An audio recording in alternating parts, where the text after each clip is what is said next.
Hey everyone, and welcome to another episode of the Anxious Lad podcast. My name is Matt Keenan, and as always, you're all very, very welcome. And thank you for giving us a listen. Now, today, I've got a very special guest in with me and on the show. I've been looking forward to this one for months and months and months. Ciro Donadio is. I've messed You that got up. it right. Yeah, you done it right. I got it right. So just for the listeners, I had to double check his surname before we came on, just so I pronounced it properly. And Ciro and I've been, chatting and talking for well over a year or so now. We've become, in my opinion, really good mates. Not only good friends, though. Ciro is actually my life coach for a little while there. And that's the reason why I wanted to get him on to talk about his journey with mental health, with his Grow With Your Mental Health coaching program, and everything else. So, Ciro, absolute pleasure to finally get you on, buddy. How are you doing? I'm good, brother. I'm very excited, man. And well done. It is Donadio. You done it. You done it. And it was funny because, like I said, I had to just double check with you before we hit record. Because I never asked that question before. How do you pronounce it? And in my head, I'm like, it has to be that. Like, it has to be Donadio. It has to be. That's look, I'm the life coach here. I should have bloody introduced myself a bit better to you when you come on my phone. It's all good, brother. It's all good. So listen, how are you keeping? I'm good, man. I'm really good. Like I said, I'm really excited about this. I've been playing hard to get with this, I know, a little bit. So a little bit actually, yeah. But no, look, as I said, look, we finally kind of got there in the end. I think it's what's funny actually is I think if you listen to all of the podcasts, they probably start off the exact same in that regard. And that, like, I'll talk to somebody 6 months ago and we finally get them on later on, so we have that kind of initial conversation. But no, like as I said, for me, it's great to finally get this episode recorded. As I said, from a personal perspective, look, you're an absolute incredible human being. You really are. The stuff you've overcome, your own mental health story, which we'll get into in a minute. But then from a coaching perspective, the program you bring people through, and again, we'll get you to talk about that shortly. But it's just, it's brilliant to finally get you on. I'm excited for people to hear what you have to say. I'm not gonna hold back, bro. When do I ever? Right, that's it. So let's dive straight into it. Right, so you're a similar to myself, and I think that was kind of one of the main reasons why I reached out, and I think you'll kind of agree with me on this sense, in that when I was starting my journey into coaching and stuff, I think that rapport with the coach has to be spot on. Do you know what I mean? It has to be. There has to be a connection there, otherwise Definitely. It doesn't work. Do you know what I mean? Yeah.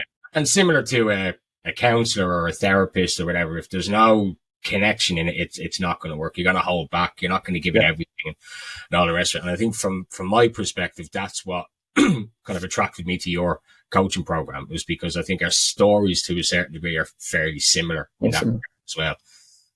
So do you want to give the guys that are listening a bit of a background into you? Your kind of story with mental health. 100%. Go from there. Yeah, it's we talk about the shadow behaviors a lot. So I didn't know about shadow when it was happening. I kind of discovered it while I was going through my journey of bettering myself and my mental health. But a big problem for me and my mental health struggle was I didn't have no identity. I didn't really have no purpose. Life was what I thought it would be: go to work, play sport, and just crack on. And that was something I'd done for many years, but I didn't realize I wasn't being my true self. So a big thing happened to me when I was around 10. And unfortunately, my uncle committed suicide. And I didn't know at the time, but it really impacted in terms of like relationships and me talking about like what was on my mind, should I say. So, and then my relationship with my mother, where I literally just latched onto her. Like, I never wanted her to leave my side. And that went into my 20s and late 20s, really, until she unfortunately passed. But if I really break it down, it was like people pleasing, worried what people thought of me. And I think, like a lot of men I talk to, worried to talk about this. That was the big problem. Like I didn't, like we've had conversations. I just thought that's what men, like I thought I was broken. I thought I was the only man that thought that way, because I never really had that conversation with any other man. And yeah, it got so foggy in the end. And I had to start really looking at my actions. I had therapy.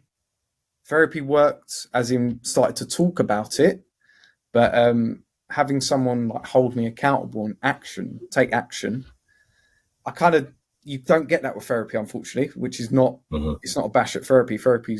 It did help me, but just learning your environment. And I had some really strong people around me that helped and held me accountable.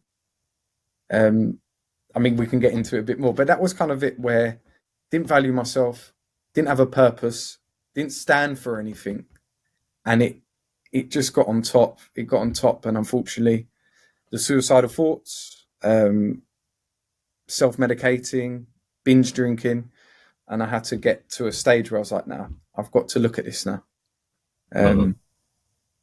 Yeah, if you want to ask any questions around that, but that's kind of that. So in a nutshell, yeah. So there's a couple of things I guess on that we'll touch on then. So from the coaching perspective, right? Just quickly, I guess. So anyone who's listening, because it is and I don't want to say this the wrong way, because it'll almost fucking devalue ourselves as coaches. No. But there are a lot of coaches, I think, out there at the moment, right? And everyone's like, oh, what's a life coach? What's this? What's that? And I think, as you quite rightly said, right, it's not a bash in therapy. Like, I wouldn't be standing here if it wasn't for my therapist and wasn't for my the counselling that I went 100%. Through. Like, I wasn't like you. I had planned my suicide, and I've shared that story with the world a few times. But I think from a coaching perspective, it's almost like a level up again, isn't it? When you look at it that way, and as you say, it's holding you accountable, right? So you've understood the demons now. You've gotten to a much better place. You've come out of that dark forest almost, and then it's like, right, now what? You know what I mean? What do I do now? And I think that's where the role of the coach then is able to come into it and say, okay, so where are you now? What's your headspace like? How are you feeling these days? What are the goals you want to achieve? How do we get you from here to here and make you that better version of yourself? And as you said, it's just having somebody behind you to keep you accountable. 100%. And I'm telling you, I still have a coach. You know, I have a coach because I know the powers of it. And I think, I'm not even going to say think, I've seen it, in my journey and other people's journey. We need to keep challenging ourselves through life. Otherwise we get stale. All right. And I could talk just before you come on my with me on my journey for about 2 months prior.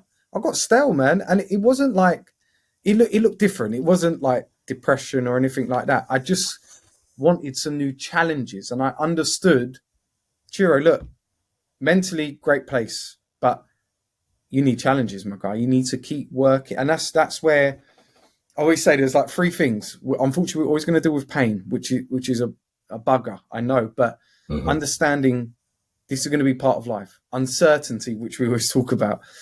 You're always going to have to deal with uncertainty. But do you know what? The big one is consistently working on yourself. You know, and yes, it might look different throughout your stage of life, but when, I don't know about you, but when I hit a goal or when I hit a challenge, it does, man. It makes you feel fantastic about yourself. And you celebrate the hard bit, you know, getting there. That's what you do, really. You're celebrating. Like we have the blips, right? We'll have it. When I have to go to my coach, look, can you hold me accountable to this at the moment? Because I'm not doing it. I feel like giving up. All right, cool. We're gonna really, really help you on that. But that's it. It's just constantly working on yourself and challenging yourself. But you know, it's not like we said, it's not like prison. It's not nothing like that. It's just understanding that to better yourself, you have to work on yourself. And that's what I learned with the coaching. But like you said, there's always stages. But it's just like 3 things really, which is really important: where you're at, your goals, and then get someone holding you accountable to your goals, really. Yeah. Yeah. And that's the thing. I think, like, even from my perspective with it, so it was like because we'd had a lot of conversations before I actually came onto your program and started working with you. And I had done everything. Like, I threw myself, as you know, into all different types of, so there was the psychotherapy, the counseling, there was meditation. Keegan, a friend of mine in America, helped me with that and still do. Yeah. I was doing with another guy who actually was a guest of the show earlier, Sean, who's a therapist, New Me Therapy. And he did like a 3-hour hypnosis session with me to try and get rid of my procrastination and stuff. And you even seen it during the right time, where I was still kind of, to a certain degree, procrastinating. And it wasn't that I was scared to do it, or it was more like I wasn't used to setting those goals and holding myself accountable. So to have you kind of in the background go, Matt, listen, mate, you said you're doing A, B, where is it? Because I have to do it. Right, okay, right, I'm on it.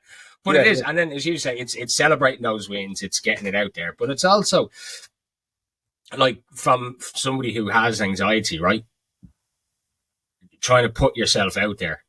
Like, doing the podcast for me was a massive thing, I guess, in getting over my own anxiety, right? And starting to talk openly and stuff about everything that was going on.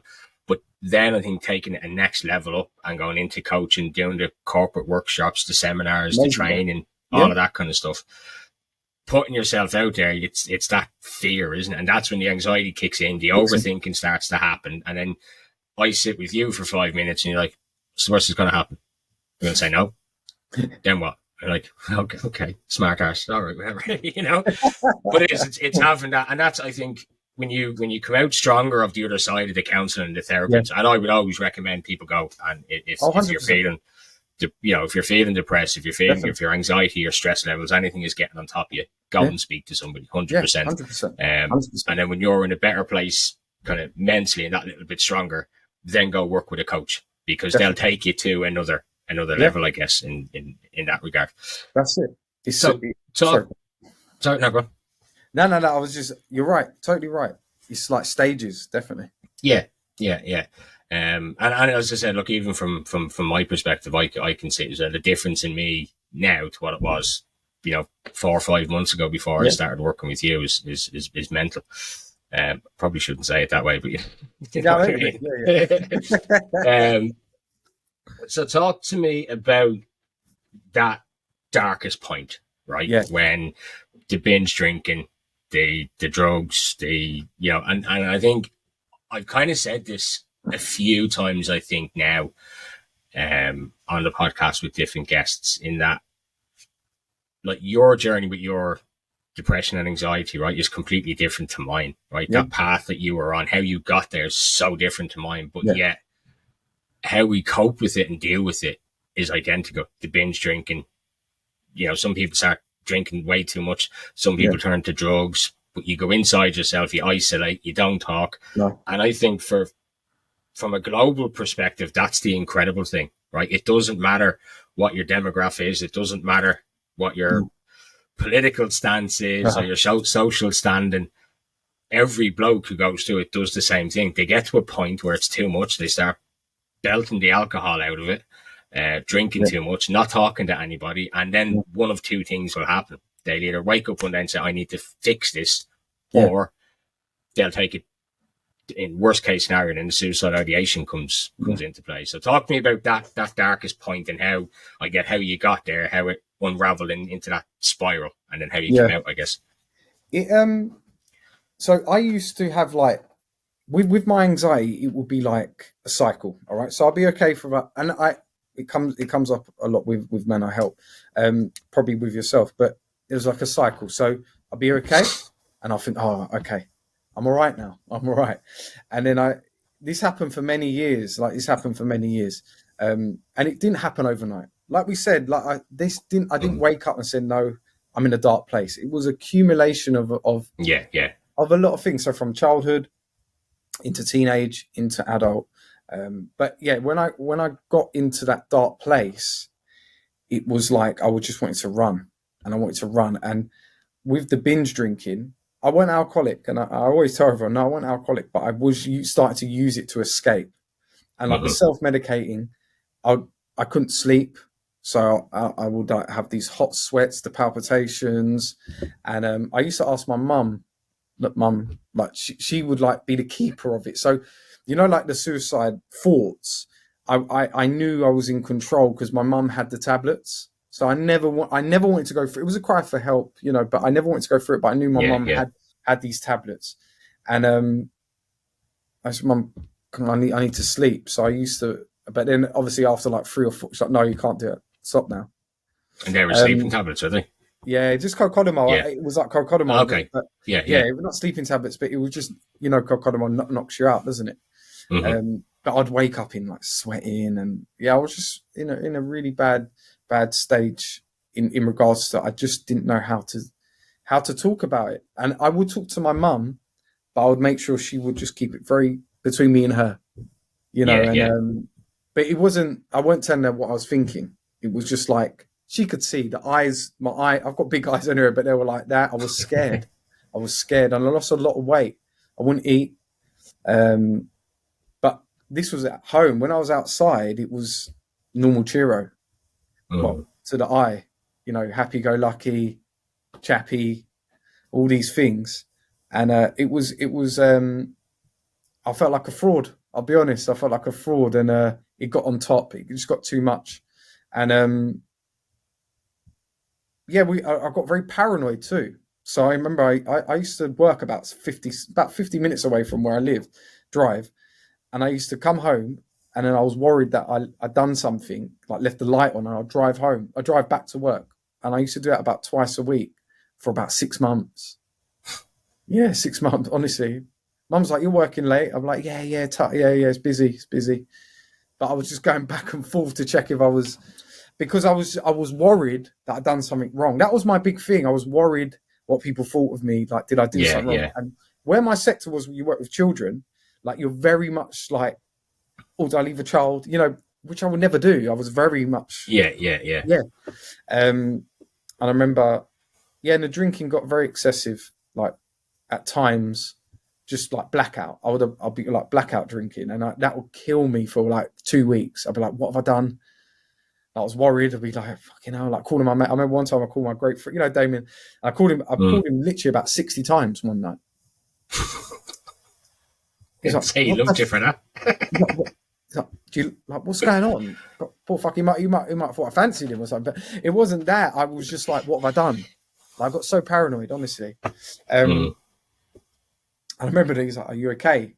And still then I was like, "Yeah, I was just pissed. I was drunk."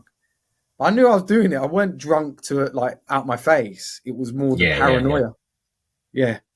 And I knew, and obviously with my mum, so there was accumulation, but my mum had cancer. So, and I was in the house. It was just me, my dad, and obviously my mum at the time. And I was trying to be like this positive soul, and like trying to make sure she's okay, but I weren't talking. And it just got all on top. Everything just got on top. And it was dark, man, for a little while. It was really dark. And I thought I was broken. And because a lot of males in my family went down that way, I thought this is what happens. This is how it goes. And it scared me. I was like, shit, am I going to commit suicide? Am I going to become a alcoholic? I thought that's what men done. Because it's obviously my two uncles, who were close to us in the family, that's what they done until they died, unfortunately. And what do you think then was the turning point then for you to kind of say, shit, I need to snap out with this now, and I need to. I think. Well, no, I know what happened was, obviously I just didn't want to feel like that anymore. It was fucking draining. It was really taking my soul, but I was starting to get, like, gradually, like, understand that, okay, Ciro, what do you want to do? I remember I went to a priest one day to see if he could help me. I went to, the therapy was good because I could start talking, but the GP offered me tablets, and I said, no, I don't want to do that. And that was like my first discussion with them. And I was like, hold on, I'm not going down this route yet.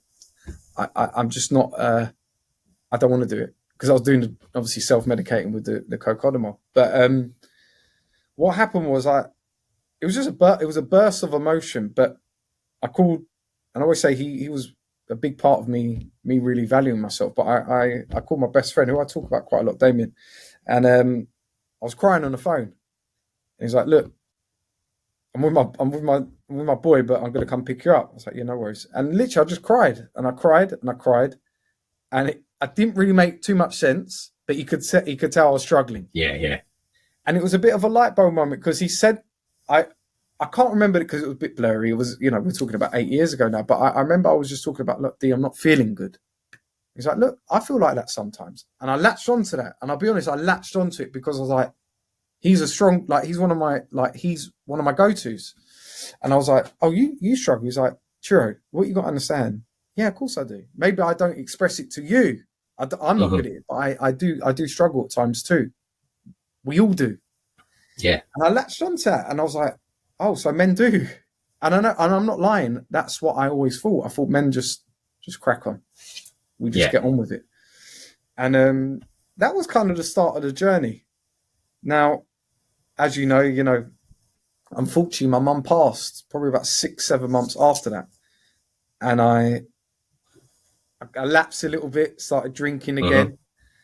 And I remember one time I got drunk, and I just started crying in the club, and I was with my friends, and they were a little bit, like we were like 20, 28, so, and we weren't very mature, so they didn't know how to take it. And then I kind of was by myself all night, and I was like, "Do you know what? No, I'm not drinking anymore.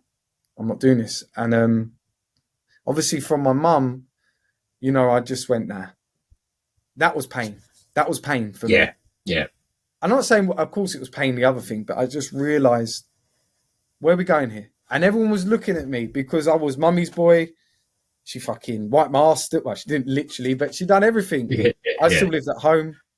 And I think a big part of like my mental health struggles, I wasn't doing what I wanted to do. Like I wasn't fulfilling what my career. I wasn't in a relationship. What I thought men would be. I didn't have my own property. All these things, and it just boom.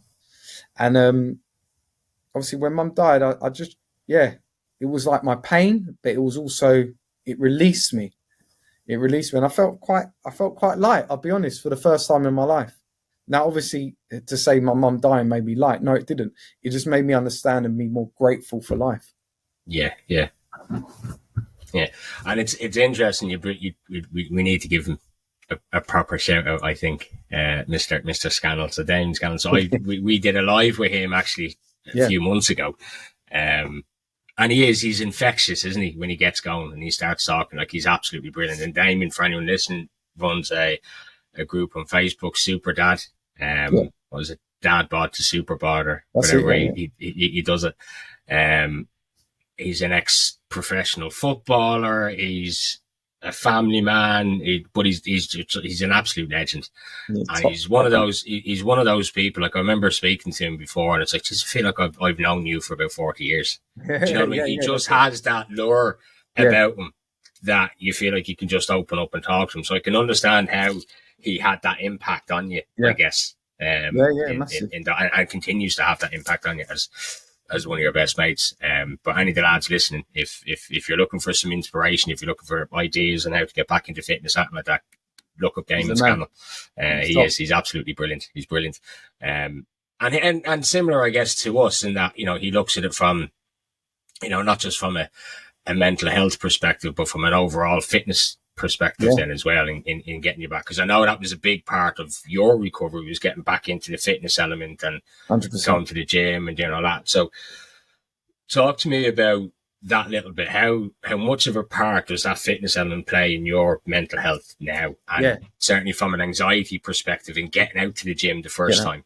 Yeah. So like everyone, we all have anxiety, but I would say when I wake up, that's where it's at its highest. So I have to inflict a bit of pain on myself to calm myself down. And that's right. But when I mean pain, I don't hurt myself, but I train quite hard in the morning, and I find it's really important for me. But it's like just a bit more discipline and structure. So giving yourself time, which I learned was massive. And I get up, go to work. And it's like, you're not really giving yourself time. So everything was about work. Whereas now when I get up, although I'm a workaholic, I love it. I don't think about work straight away. It's what can Ciro do that's going to help him. And that was a big part of it. Physical fitness, massive. But it goes hand in hand with internal fitness, which obviously I delved into. But just starting to do that was really, really important for me, and building a routine and giving myself time. So that's a big part of why I go to the gym, because I understand I'm at my highest when I wake up, and that isn't a bad thing. There's a lot of excitement. What's the day going to bring? But also, as everyone, there's when it's a bit busy, all right, settle myself, then we go. And it's funny because if I think about 5 years ago, I would have messaged you and said, look, can I have a full itinerary about what's happening today? Yeah. What questions are you going to ask me? Oh shit, I can't really talk about that.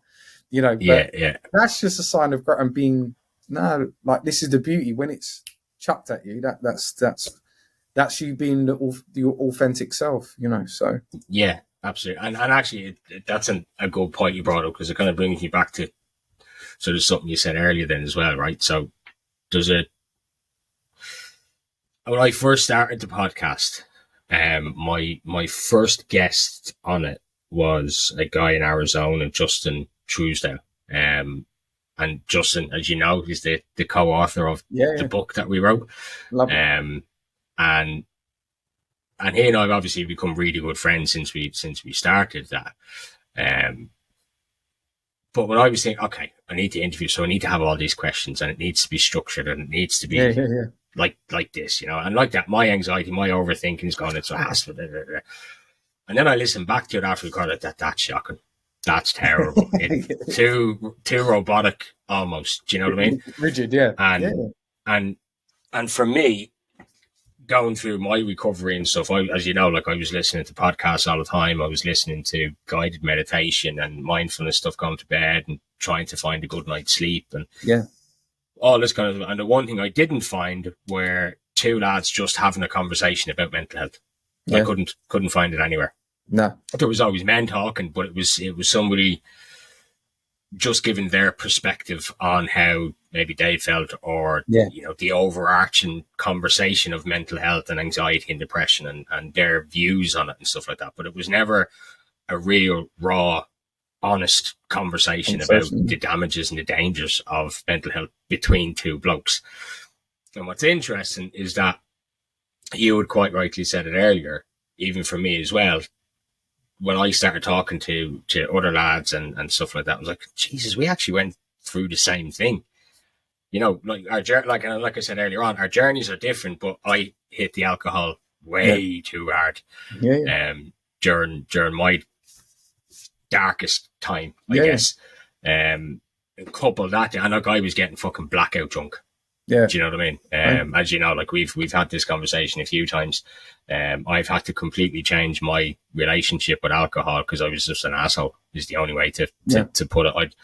I'd wake up in the morning not remembering how I got to bed, and I'd be like, how did I upset last night? What did I do? Do you know what I mean?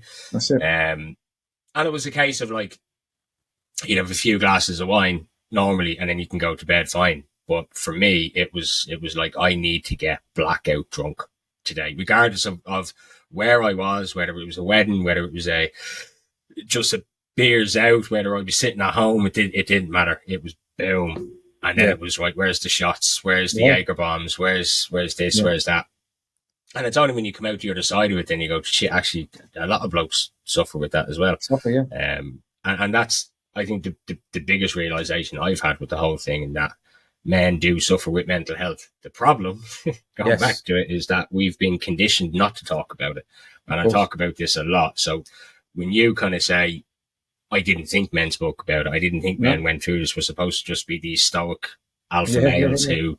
100%. But that's the problem, though, isn't it? So, like, in your opinion, right, being a coach, being a mentor, and working with your clients and stuff, how do you think we change that narrative? You know, I mean, you and I can do all the podcasts in the world, but and we can coach as many men as we can and bring them round and stuff. But how do we get to a point where men opening up and talking about mental health to their friends, just becomes normal?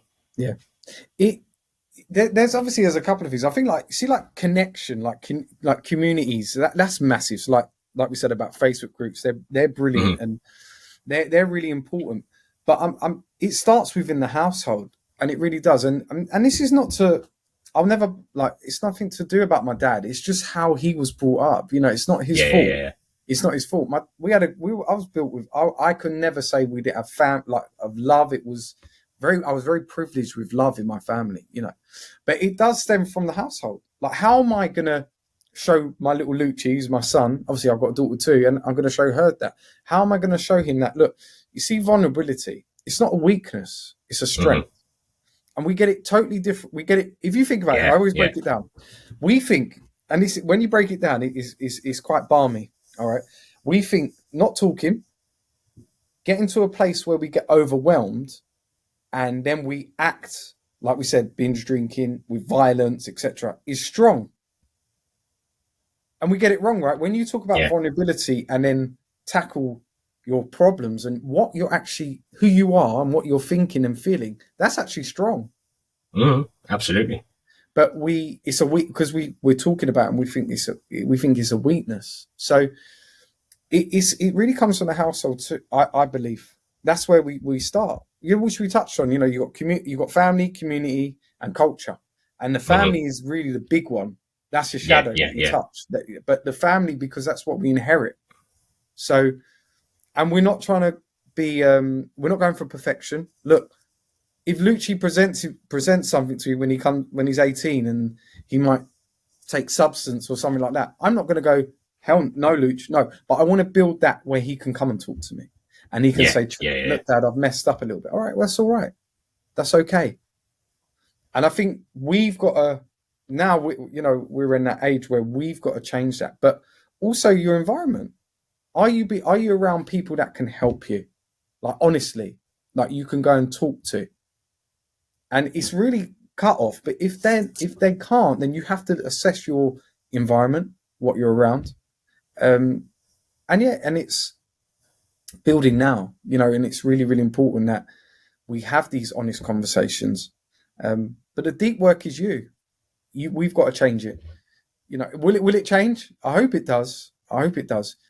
But that's why we're doing it, right? And we're trying to get it out more. We need more coaches. We need more people being vulnerable. It's not even being a coach. It's just talking your truth as such. But it starts within the household, 100%. 100%. Definitely. And it's one of those things like that. I say it I think nearly every podcast I've mentioned this in, and that, the women in our lives, whether it's mums, sisters, wives, partners, girlfriends, whatever, we need to take a little bit of stock from them in how they, like my wife will always say it, the best counselling sessions you have is 2 or 3 of her mates in a glass of wine. Do you know what I mean? Yeah. But I think the difference there though is that, like, women will talk, right, and they'll talk about their whatever's going on. And I was doing a couple of weeks ago, I was doing a live talk for a workshop thing for a company in Dublin, and I'd said it to them that women will have a conversation, they'll open up and they'll talk, but the difference though is that the other women will just shut up and listen. Yeah. And then allow that person to talk and get it off the chest. And then it was like, right, what do you have to say? Or, and they might give insights. They might say, okay, A, B, and C, yeah, look, he's being a dick, or don't do that, or don't, I think from a male perspective though, we always want to try and jump in with a solution and try and fix it for somebody else, don't we? Yeah. And again, that can kind of push the other fella back and say, look, I'm not asking you to, okay, I'm just going to shut up now because you're not listening. Do you know what I mean?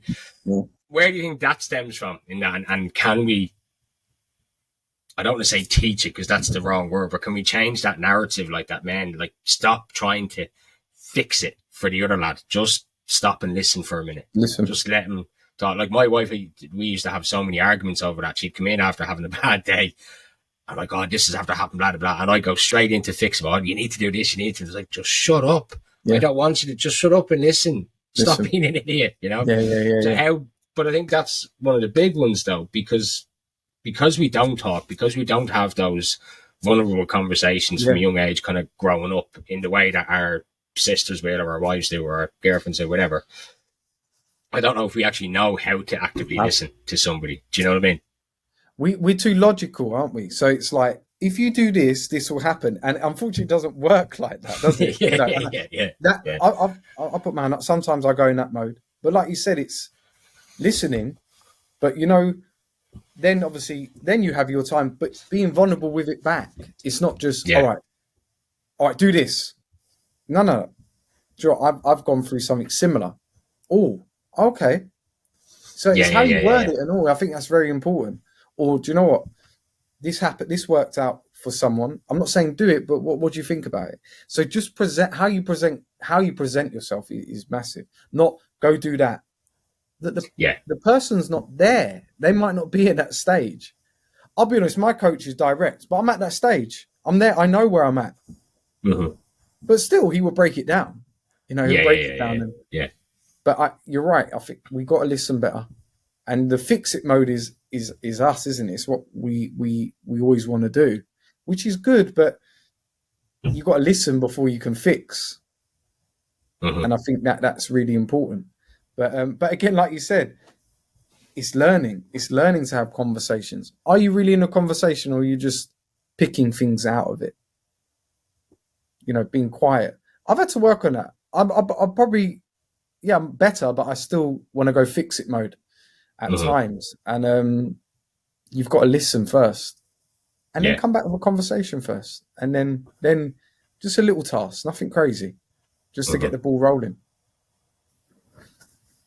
Yeah, definitely. And I like that. It's just something that's kind of inherent in us, though, really, isn't it? And we don't know how. And trying to make that, I don't want to say make that change, but it kind of is, really, isn't it? Making that conscious decision to actively listen to somebody else, like, again, like I said it to the guys out there, they're like, so what do you mean by active listening? And like, stop interrupting for a start. Stop hearing part of a conversation and jumping in with a solution to that issue or that, whatever it is he's talking about. I said to actively listen. I said, eye contact and repeat what he's saying in your head. Just literally repeat every word that he says in it, because that way you'll take the conversation in more. You'll actually listen to what he's saying by literally repeating every single word back in your head. You're taking more in, you're understanding it a hell of a lot more, and it stops you from blurting out and stuff as well. 100%. And maybe making the wrong decision or saying the wrong thing. Do you know what I mean? And it's all right to reflect on the conversation. I think that's important. Yeah, just reflect. Do you know what? I'll come back to you on this, and I've thought about it a bit more. I do it all the time. I think it's important. Don't get me wrong, in the moment's important too. But listening is, and that was kind of where, like I said, if I go back, it was just listening, really. It wasn't like a back and forth. I wasn't given something to do. It was just more, that's what I needed at that time. Yeah. Excellent. So jumping now through, right? We'll fast forward now a couple of years. What are we, sort of 8 years past your darkest time? That's incredible, mate. The journey is absolutely fantastic, and I think you kind of put that mindset into me, right? In that it's not just about wanting to do something or thinking about doing something. It's to take an action. That's the big one. That's almost like your catchphrase, really. I'd wake up at maybe 6 o'clock, 5:30 every morning, and I've already got a WhatsApp off you that's 2 hours old. I'm like, what is this guy doing out of bed at 4 o'clock in the morning? Mate, get some sleep. Do you know what I mean? Yeah. But it's like, right, brother, let's go. We're taking action today. Boom. Yeah. These are your commitments. These are what you're doing. So how do you, like, from a coaching perspective, right? Yeah.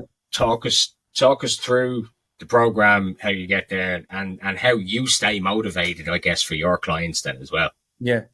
So although I get up early, I rest. Like I would have how I structure my life. I can have a nap at 1 o'clock in the afternoon. If I'm tired, I will, because what and I know obviously I've got my office and I'll do that, but this is what we're saying. I really do put my mental health at the top of my list. How many times I've said to you, Matt, don't forget about you. No, Matt, Yeah, don't yeah, forget yeah, yeah, about yeah. you. And I live it. I definitely live it. But I do. I think it's a mixture of insecurity and ambition, but that keeps me motivated because I don't want to go back to where I was, where I never will. But I just know that pain. And I always say with people, look, what's your pain? And then when we attach our best self, which we worked on Yeah, with you, yeah.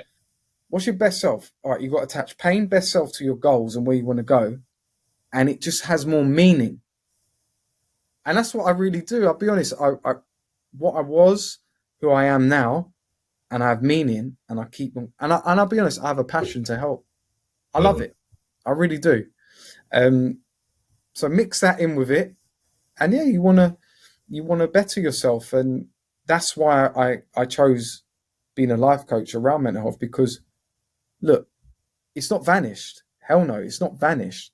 But it's just managing it, which I think when like the procrastination, I said, look, that's never going to go, you know it, right? But it's just managing it and then going, all right, let's take action. Yeah, yeah. And yeah, and that's the thing. I think a lot of people think, like I remember one of my clients said it to me before, in our first session. He's like, right, how are you going to cure the anxiety? And I was like, whoa, nope. Yeah, nope, that's not happening. He's like, but that's what you do. I was like, no, there is no silver bullet. There's no cure for this. You know what I mean? Unfortunately. We can, you've learned your anxiety is always there. The problem is it's yours is up here. We can probably bring it down a couple of levels and we can help you manage it and we can work through it and we can understand what the triggers are and everything else. But there's no cure to this. No.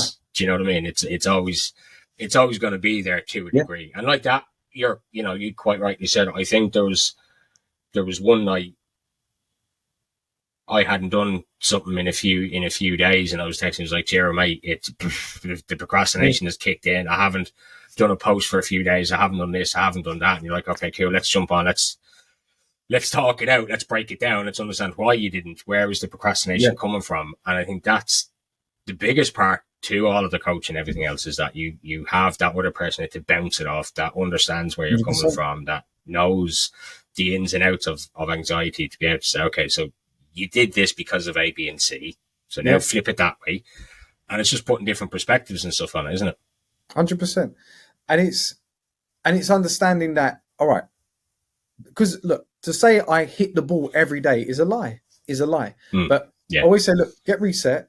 My best day is when it's probably gone a little bit not where I want it to go, but the next day we come back strong. Cool. All right. We've got another day. That's all right. And I think that's a big problem. We're very hard on ourselves.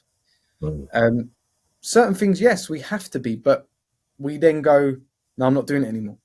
And that's not the journey. The journey is you have a great couple of weeks. Oh, it's been a bit shaky. You go, all right, well, let's bring it back, reset, and we go again.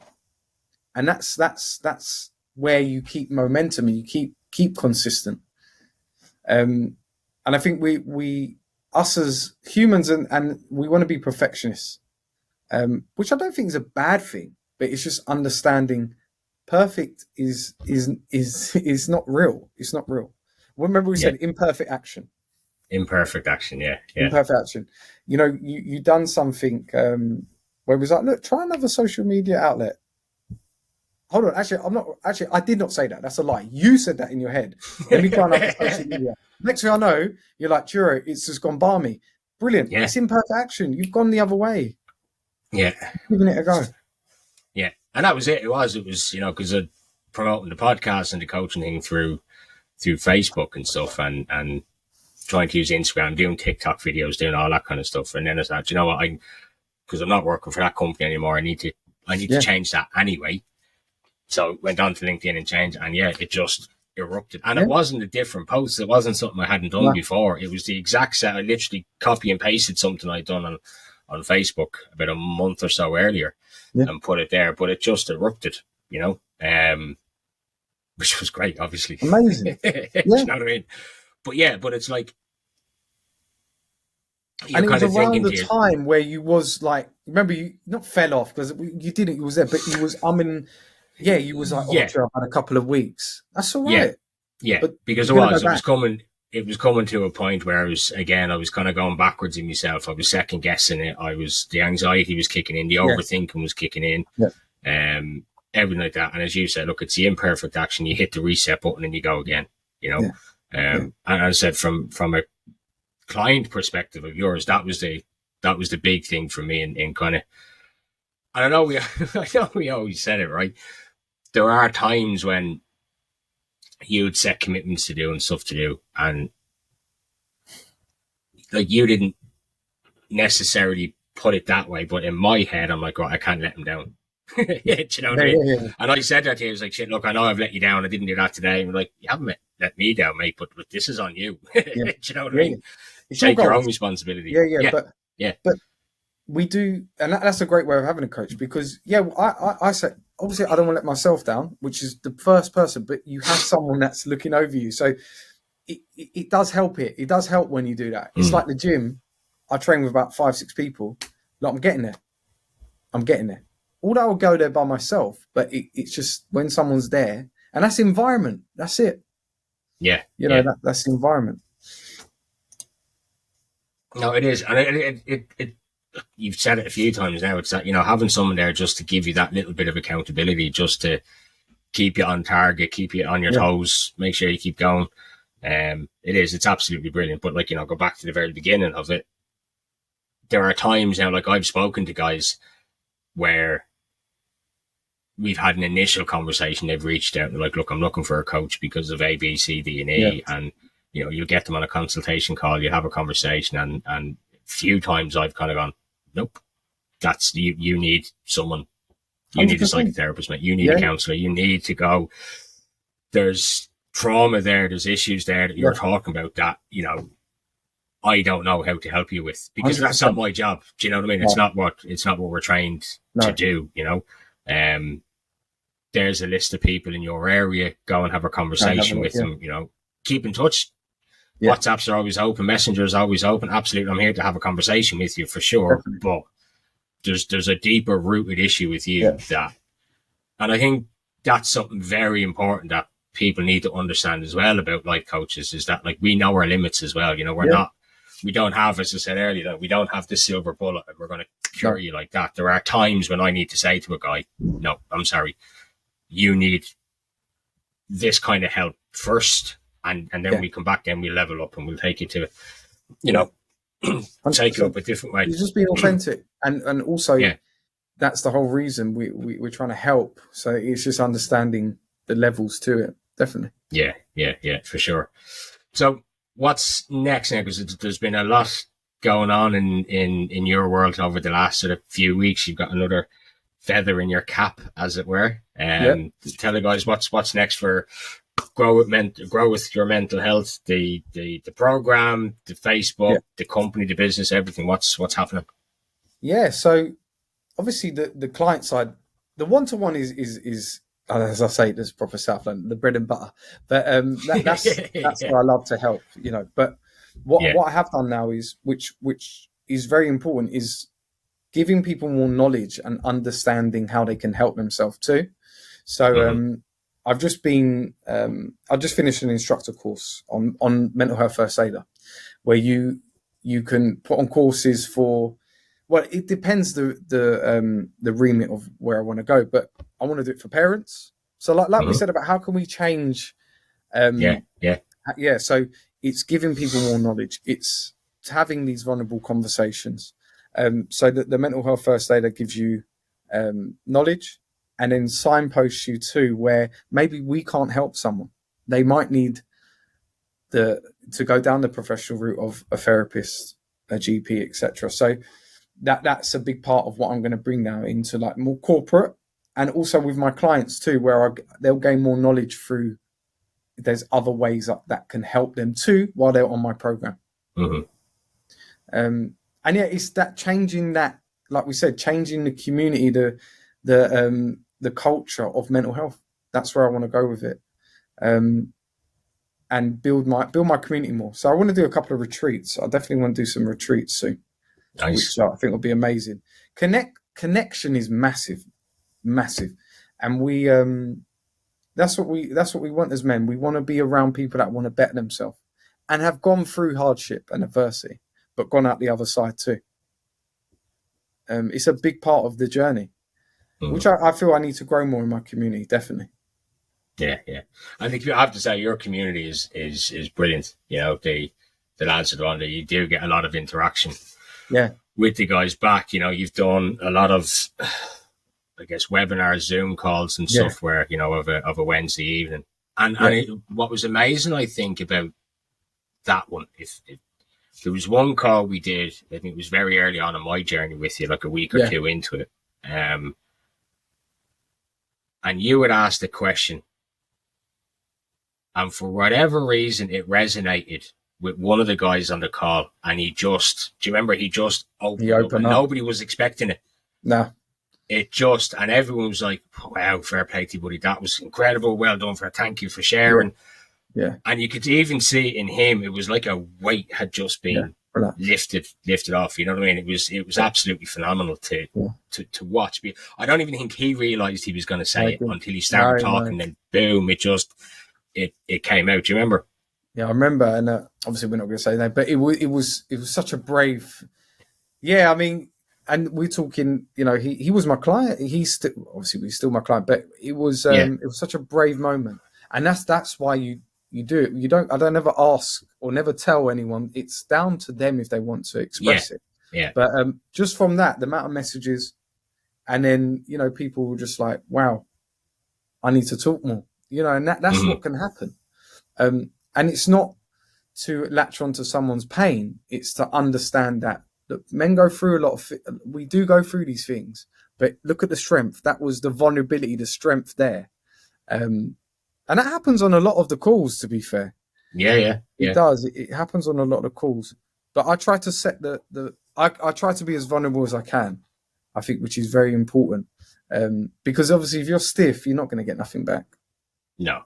But it's like you kind of have to set that tone, don't you? And almost lead by example to a certain degree. Yeah. Because I think it's certainly from a coaching perspective, and I don't even know it with my clients, the more vulnerable I am with them, the more they say, oh, actually, okay, so I can be vulnerable with Matt. I can tell him what's happening. I can tell him the argument I had last night, and we can break that down, and we can unpack it, and we can do 100%. Whatever we need to do, you know? Yeah, because look, to say I haven't slept on the sofa the last 2 months is a lie from an argument. You know, it's just part of being in a relationship and having young children. You know, but then I tell them, look, but this is what I've done. The action side to it, you know, and understanding that we create everything. Unfortunately, like when you're a leader, you create it, and if you are that leader, you have to then try to action and put steps in place that are going to help yourself, the family, as you know. And you're a great leader. I mean, you're a great family man. And I'll be honest, I learn certain things when I go on journeys with men that I take, because you always, they call it, it's just like a student mentality. You're always learning. You're always learning. Yeah. You've done something which is good, man, and I like it, where you let your daughters. You can't say no to anything, which is good. I like that one. What is it? Tell us again. That's good. I like it. Yeah. That came from a movie we watched. Could be dangerous, but yeah. Yeah, and it is. You know, we've had a lot of fun with it since we were like during the week when it's dark and cold and it's you know, November, December. It's hard when it's weather in England is pretty much the same as it is. So you have those sofa days, don't you? Where you do nothing, right? You stick it. So there was one day, I think, well, I don't know if it was Netflix or Disney or something that was on. There was a movie called Yesterday, right? Where the parents couldn't say no to the kids. That's the only rule. That's it. Yeah. You just, nope, you can't say no. So after that, our youngest had said it to us, can we have a yesterday? Can we do this? And we say, okay, let's go. Let's do it. And it's brilliant because I guess from a parent, because we are, right, as dads and as mums, and, you know, the hectic lifestyles that we have now, and the constant drip feed of information, the internet, you're always connected, you're always on your phone, do you know what I mean? And 100%. I think for kids, it was amazing we kind of forget to a certain degree sometimes just how to be present. You're in the same room or you're out for a walk or you're doing something, but you do have to, the phone in your hand and you're scrolling and you're doing this or whatever. Yeah. So yeah, so we'll do that quite often now. We'll say to like of a Saturday or a Sunday, okay, right, tomorrow's the yes day, and she'll go to bed on a high, bouncing, and like 6 o'clock in the morning, it's like, hey, you ready? Let's go. It's yes day. And you can't say no, right? We've gone to the cinema. We're doing this. We're doing that. And the funny thing is, there was once where we said, right, what do you want to do today? She goes, just spend time. I don't care what we do. Just spend. Yeah. And that was the big realization, I think, for me anyway, coming out of my recovery, in that how much time I didn't spend with yeah. Do you know what I mean? And the time that I did spend, I was like a coiled spring, angry and screaming and shouting and that kind of stuff. So to come out of it then on the other side of it and say, right, tomorrow's the yes day. This is what's going to happen. Like stupid stuff. Can we go to the arcade for half an hour, or the cinema, or bowling, or can we get a McDonald's, or can we get a whatever? It doesn't matter. Just okay, that's what we're doing. Let's go. Definitely. You know what I mean? And it's brilliant because it forces you to just be present in the moment with the kids. And as you said, then at that point you've got that connection, you've got that interaction with them, that attention with them, where you can, like you said earlier, start leading a little bit more, you know. One of the things she asked us on one of the days was, when we were going out, was like, well, can you leave your phones there? Oh, that's good. Do you know what I mean? That's good. So, and that's a bit of a realization then as well, I think, from a mental health perspective, because it'll bring me on to something else, and how much time we do spend on our 100%. On our phones. And I think, like, we had a conversation about this before and it's something I say to my clients now all the time, right? Changing new habits, forming new habits. Yeah. Morning time, you know, as you said, like, your anxiety is quite high in the morning, so you train and stuff. For me, my brain just doesn't stop thinking. It's constantly having these different scenarios going on, and what have I got for the day, right? Plan out the day, blah, blah, blah. I don't touch my phone for at least an hour and a half when I wake up in the morning. The alarm will go off, I'll turn it off, and then boom, I leave it. And get up and I get dressed. It goes into my pocket, and I come downstairs and I have me coffee and whatever else. But I don't touch my phone until I'm ready to come and sit at my desk. Because all of that information coming into you from external sources, Facebook, notifications, emails, news, Twitter, all of that kind of stuff coming into you. If you have anxiety and all of a sudden, 10 minutes after waking up, boom, you've been forced all of this, not wrong information, but external information coming into you. Your head's wired for the day at that point. It's true. And as you say, it's taking time out for you. Yeah. And that was one of the big things Kiva said to us, our 8-year-old, where we kind of went, Jesus, actually, no, we probably do spend a lot of time on our phone, because the kids see it, you know what I mean? They pick up on that. They pick up on it. It's like off the grid, isn't it? Just like I said something to you before we started recording, and I got a message from like a contractor, and this was yesterday. I'll be honest, Sunday, no, we're not doing it. I always say it, off the grid Sunday, off the grid, and it was a bit taken back that I didn't see it till this morning. I was like, oh, don't you look at your phone? I said, not Sundays. Not Sundays, no. Not my work phone, no. Yeah. Emergency, but I'm not obviously I've got family outside of my household, but I've got everyone there. If it's emergency, they're right in front of me. Yeah. You know, the immediate. Yeah. So, but that's one thing that I feel I've really had to work on over the last 2 years, definitely. Because like I said, I love what I do, but you can have this like relationship with it where it can be like where you get overwhelmed with it because so I really had to work on it. And you know, I've got a daughter who's only 4.5 months, and I've got a son that's just under 2. So, and my beautiful partner is amazing, but she can't do everything. You know, it's not fair. So I've really had to work on that, and that was a big part of me getting a new coach to say, look, he's done it, he's been through it. Like, just help me out a little bit in getting that balance. You know, because we're all ambitious, we want to be successful, but it's understanding that you have to adapt to your life, and my life's changed. You know, I'm not the single man anymore that can work, which I wouldn't even tell my client who was single to work from 4 till 10 every evening, because you don't get the best out of yourself anyway. No. You need, and it is like, I know, you know, we kind of said it at the start of my journey, even going out on my own and stuff. It was learning how to switch off, taking time out for you, regardless of whether you work for yourself or not. You got to take some time out, and I think that's a big one as well. Like there was I'm trying to think of the name of the company now. There's an app, like a mental health app, Yeah. Headspace. And they came out with a new report now for the last year or so about people in the corporate world and businesses and work-life balance and all of that kind of stuff. And it's, you know, the companies will ask you, right, put your email app on your phone. So you've always got access. No. Yeah. Are you going to pay me phone bill? Then no, not happening. do you know, but we and the report that they did was that they have these pressures coming from inside the workplace, right? That they feel that they have to do this. Otherwise their job could be at risk. Yeah, of course. Do you know what I mean? So you find yourself then sitting at 7, 8, 9 o'clock in the evening and your work emails are going and you're working, answering an email because you feel like you have to, you know. And even when I started my journey, going out on my own, having my own company and stuff, Saturday afternoon, Saturday evening, Sunday morning, I'm at the laptop and I'm getting stuff done and I'm trying to, and it takes over to a certain degree because there is that injection of energy, I think, that comes from the excitement. But then if you don't keep an eye on it, it'll take over. You know what I mean? And I think that's, even if whether you work for somebody else or you work for yourself, it doesn't matter. You know, you need to just switch it off. You need to just stop at some point. 100%. It's not going to go anywhere. You know what I mean? No. The worst thing you're going to do is you're going to take 2 or 3 hours to get back to somebody, or a day to get back to somebody. It is what it is. You know, if my man is emailing you on a Sunday afternoon, he needs to put his phone down and stop emailing businesses on a Sunday afternoon and come back between 9 and 5 Monday to Friday. Exactly. I mean? And you know, it just shows, maybe that's because a lot of the time we're overworking because we're not getting the work in when we need to.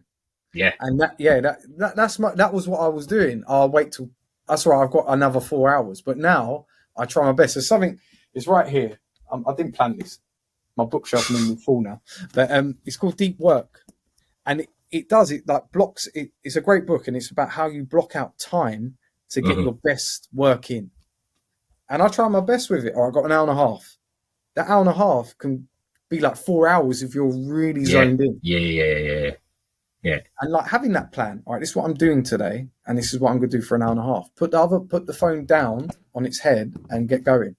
You know, these things are important. So I think a lot of the time we say we're working, but we're probably working because we're not scheduling our time to actually work, if that makes sense.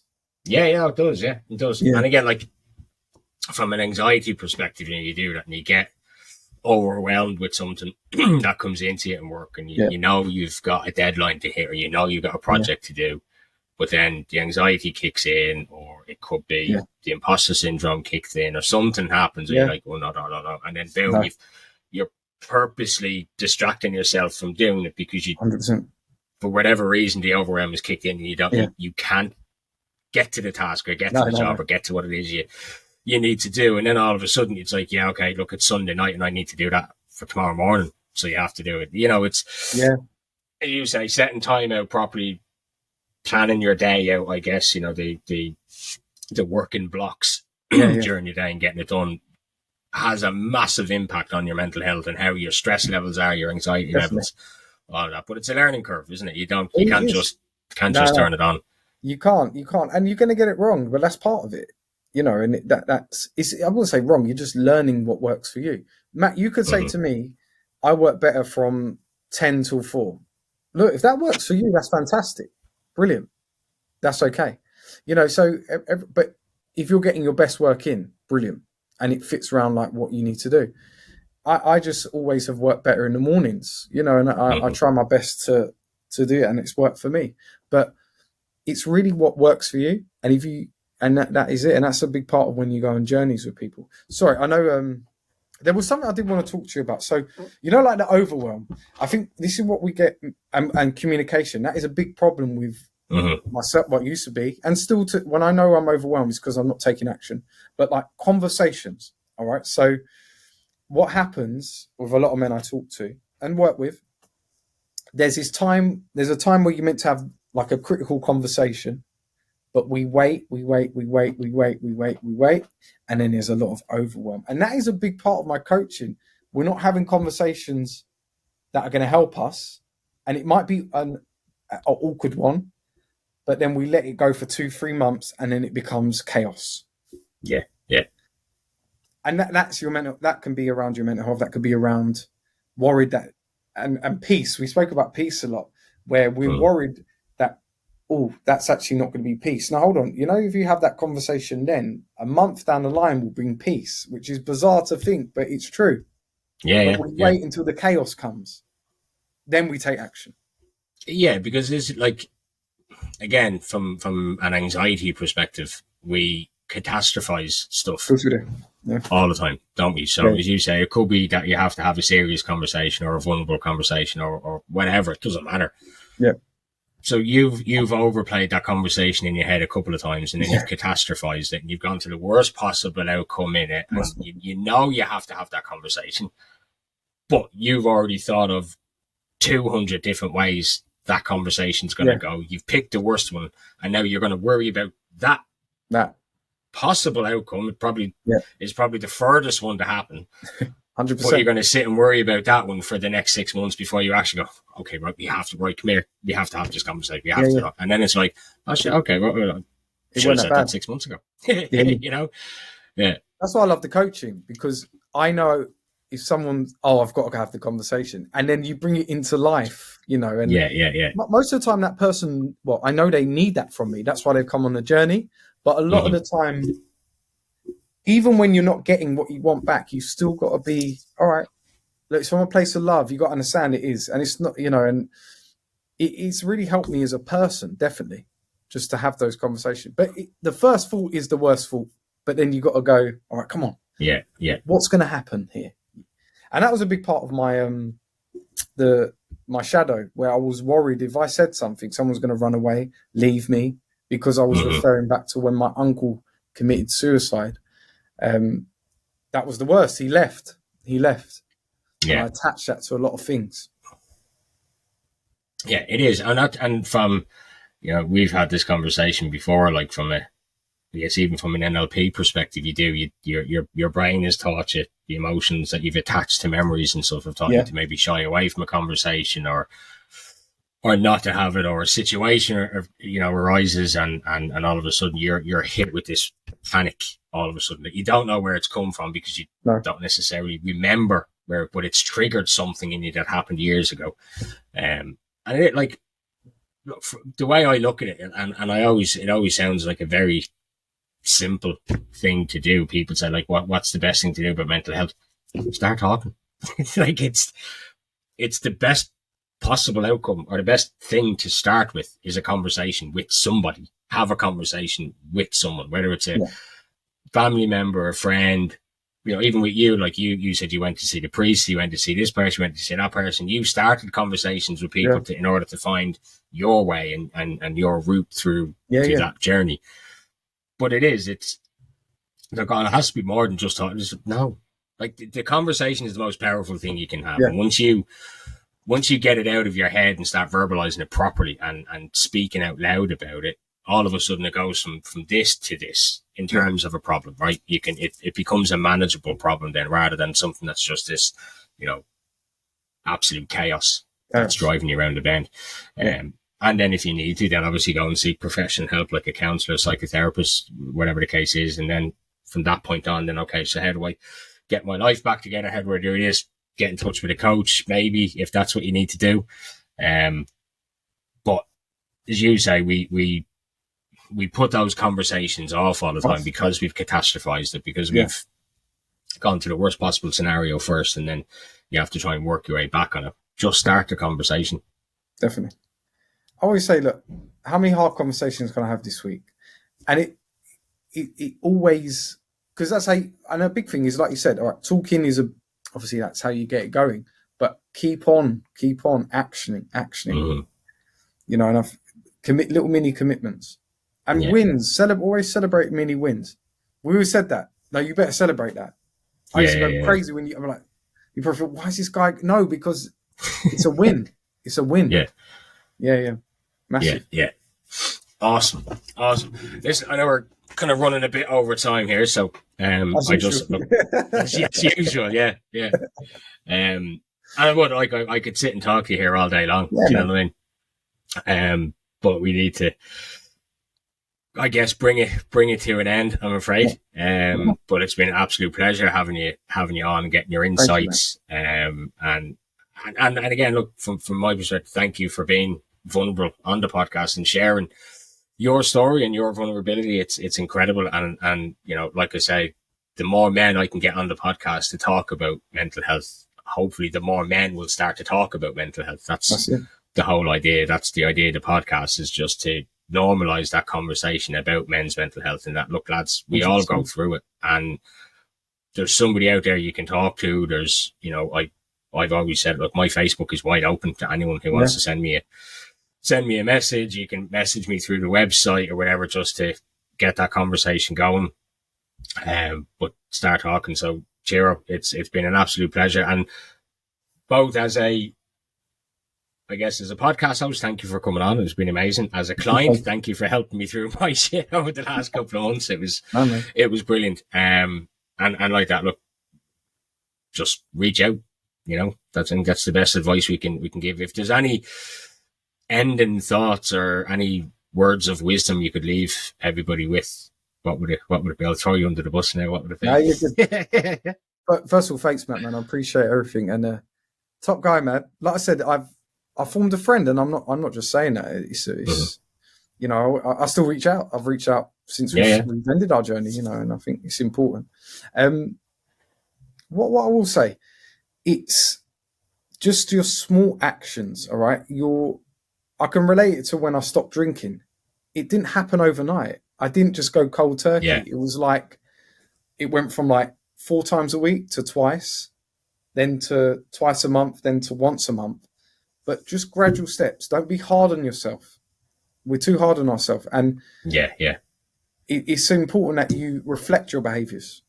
A journal is a great way to start, because you can just reflect where you started and then you gradually build. But don't be afraid to reach out. Don't be afraid to reach out. And it's I think a big thing is environment. Look at your environment. Massive. Yeah. You know, who's serving you, who's not. And just work on little wins. Where are you now, and where do you want to be? That was how I started. Where am I now? Where do I want to be? And then it just started gaining momentum. Absolutely. Yeah, brilliant.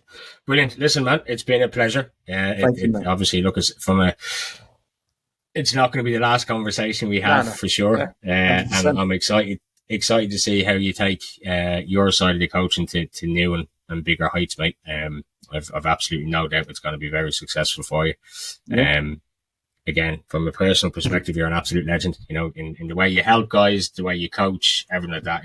I've learned a lot from you. That I take with me into my coaching and stuff with my clients. Ciro, thank you very much. It's been emotional, my guy. Thank you. Cheers, bro.